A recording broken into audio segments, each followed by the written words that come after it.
Israel বিশ্বের অন্যতম শক্তিশালী দেশ। তাদের হাতে এমন গোপন অস্ত্র আছে যা আর কারো কাছে নেই। তাদের প্রতিরক্ষা ব্যবস্থা দুর্ভেদ্য, কিন্তু এসব গাল গল্পে পরিণত করেছে ইসলামী প্রজাতন্ত্র ইরান। ইরানের এক আঘাতেই ইসরায়েলের সব দম্ভ চূর্ণ হয়ে গেল। আর একের পর এক যেসব তথ্য বের হয়ে আসছে তাতে ইসরায়েলের জারিজুরি শেষ হয়ে যাচ্ছে। এবার ইসরায়েলের আকাশে দুটি বেনামি ড্রোন শনাক্ত করা হয়েছে। লেবাননের সঙ্গে ইসরায়েলের উত্তেজনার মধ্যেই তেল আবিবের আকাশে ড্রোন দুটি শনাক্ত করা হয়েছে। আর বিষয়টি স্বীকার করে নেয় খোদ ইসরায়েলি সেনাবাহিনী। তারা জানিয়েছে তেল আবিবের আকাশে দুটি বেনামি ড্রোন শনাক্ত করা হয়েছে। এর ফলে আকাশ প্রতিরক্ষা ব্যবস্থার অ্যালার্ম বেজে উঠেছে। শনাক্ত হওয়া ড্রোনগুলো ভূপাতিত করা হয়েছে। কিন্তু প্রশ্ন হচ্ছে, ইসরায়েলের ভেতরে এই ড্রোন কিভাবে প্রবেশ করলো? তাহলে তাদের নিরাপত্তা ব্যবস্থা কতটা শক্তিশালী? সেই প্রশ্নটি বড় আকারে দেখা দিয়েছে।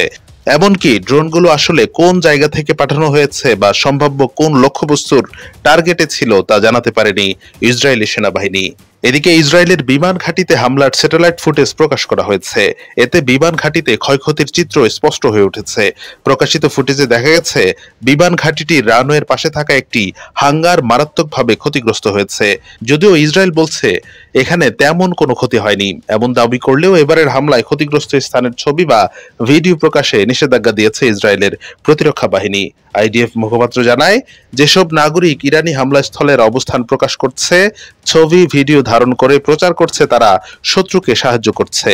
অর্থাৎ নিজেদের ক্ষয়ক্ষতির লজ্জাজনক দৃশ্য প্রকাশ করতে চায় না, তারা গোপন রেখে নিজেদের অনেক শক্তিশালী প্রমাণ করতে চায়। এদিকে ইসরায়েলে তথাকথিত আয়রন ডোম এয়ার ডিফেন্স কাচের চেয়েও ভঙ্গুর বলে মন্তব্য করেছেন ইরানের প্রেসিডেন্ট মাসুদ পেজেশকিয়ান। তিনি বলেন, গত 1 অক্টোবর ইসরায়েলি সামরিক লক্ষ্যবস্তুতে ইরানের হামলা প্রমাণ করে যে ইহুদিবাদীদের আয়রন ডোম কতটা ভঙ্গুর।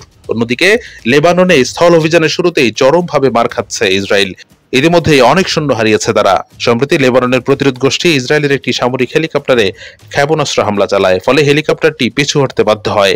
জানা যায়, একদিনে ইসরায়েলে 200 রকেট হামলা চালিয়েছে লেবাননের যোদ্ধারা।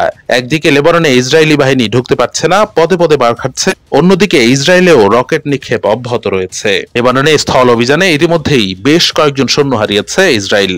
সব মিলিয়ে স্পষ্টতই ইসরায়েল যেভাবে লেবাননে অগ্রসর হওয়ার চিন্তা করেছিল তার শুরুতেই বড় হোঁচট খেল। এদিকে মার্কিন যুক্তরাষ্ট্র সবসময় ইসরায়েলের পাশে থাকার ঘোষণা দিলেও ইরানে বড় হামলার বিরুদ্ধে তারা। ইরানের বিরুদ্ধে প্রতিশোধ নিতে ইসরায়েল যদি তাদের পারমাণবিক স্থাপনায় হামলা চালাতে চায় তাহলে তাতে সমর্থন দেবে না বলে স্পষ্ট জানিয়ে দিয়েছে মার্কিন প্রেসিডেন্ট জো বাইডেন।